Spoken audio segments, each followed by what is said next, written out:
So what's up guys, welcome to the part 1 video of the restoration project on my B.C Rich Ironbird 1.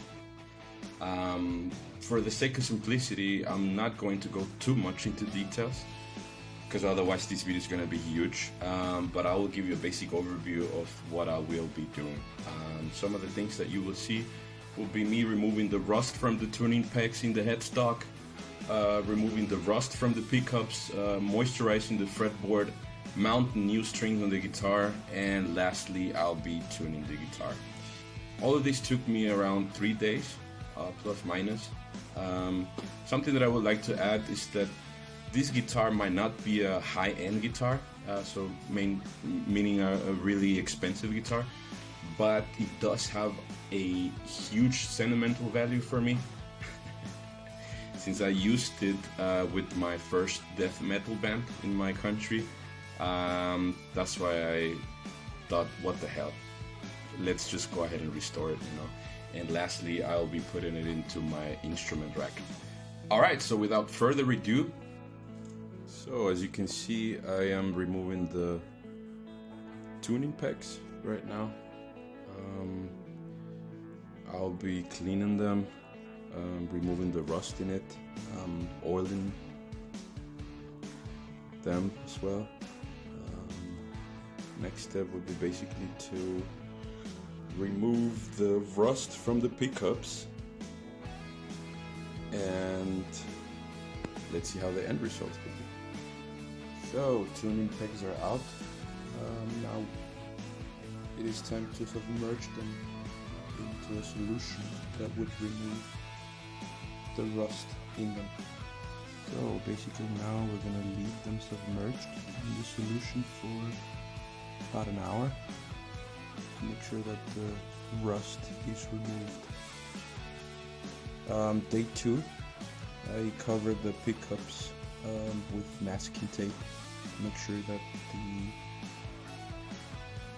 rest of the pickups will not get soaked in by the solution I'll be applying to the pickups. Then I will use a screwdriver to scrape all the remaining rust. So basically this is the before, and then you'll see the after. Now the rust has been removed and the tuning pegs are back in its original position. You can see that now the rust is basically gone. Yeah, great. Also, pickups free of rust, scraped, and ready to be played. Alright, so next step will be basically to apply some lemon oil to the fretboard to protect and to revive the wood on the fretboard. For this guitar, if I'm not mistaken, it has a rosewood network, so this is a great choice for it. I would totally recommend it. Okay, so after applying the lemon oil to the fretboard, make sure you leave it for around 5 minutes for the oil to penetrate the wood of the fretboard. After that, you can get a cloth and make sure to remove the oil from it, right? Sort of polish it afterwards to make sure that there's no remnants of the oil left on the fretboard. You can also use a toothbrush or some brush of some sort to remove any dirt between the frets, if in case there's any.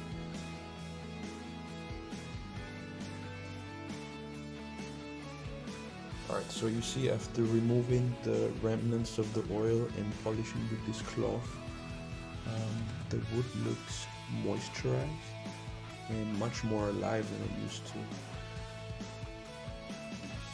So that's why I recommend you, whenever you restring your guitar,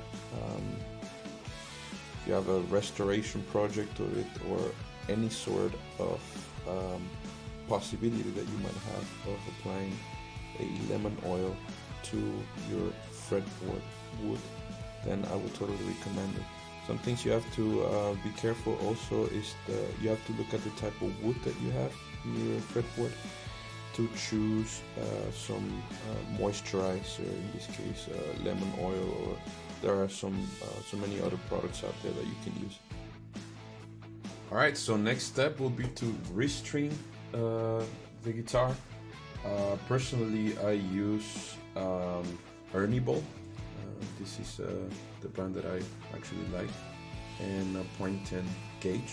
So this is my own choice. You can restring the guitar, or you can use any type of strings, any type of gauge, whatever you feel most comfortable with. So yeah, let's get to it. Alright, so an extra tip that I would actually like to give you, and this is to avoid having all these loose strings after restringing the guitar that look like a Medusa.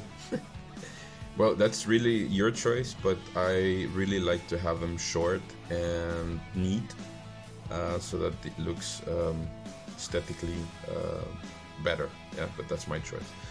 So what I do is I just basically from the tuning peg where I'm gonna restring the guitar, I count 2 tuning pegs, and I basically cut the string with a ply, yeah. And afterwards, once it's cut, then I put it this way, and then start turning to the right to make the string tighter. So in that way, it's gonna rotate all together, and yeah, it's gonna look way nicer.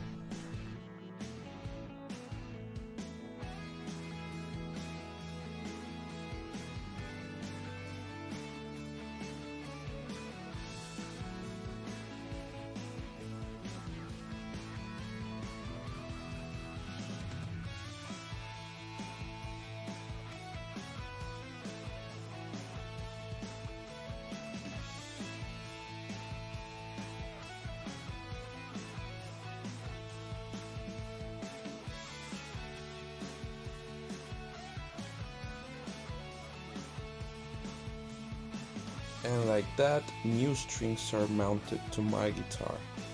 If you're wondering about the scratches, just don't mind them. I will basically think about a cool design to either get rid of them or complement them.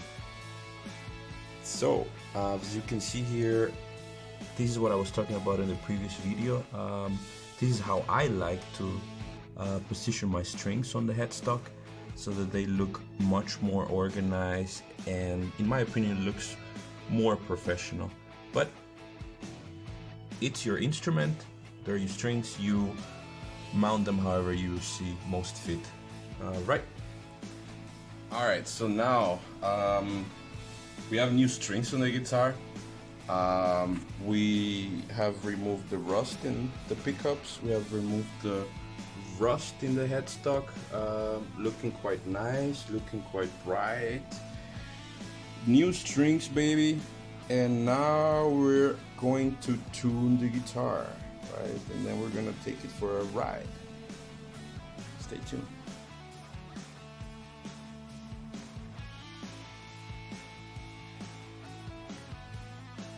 Well, what do you know? I plugged in the guitar, and once I wanted to start playing it, I got tons of ground noise. So I don't know what the problem might be, but I have to go and dive deep into the electronic parts of it. I have to use a multimeter to really check all the electronic parts, make sure that they're functional. If not, I will have to change them. But that will be the first step to make sure this guitar will be playing as it used to. And if you're wondering how does the ground noise sound like, check it out.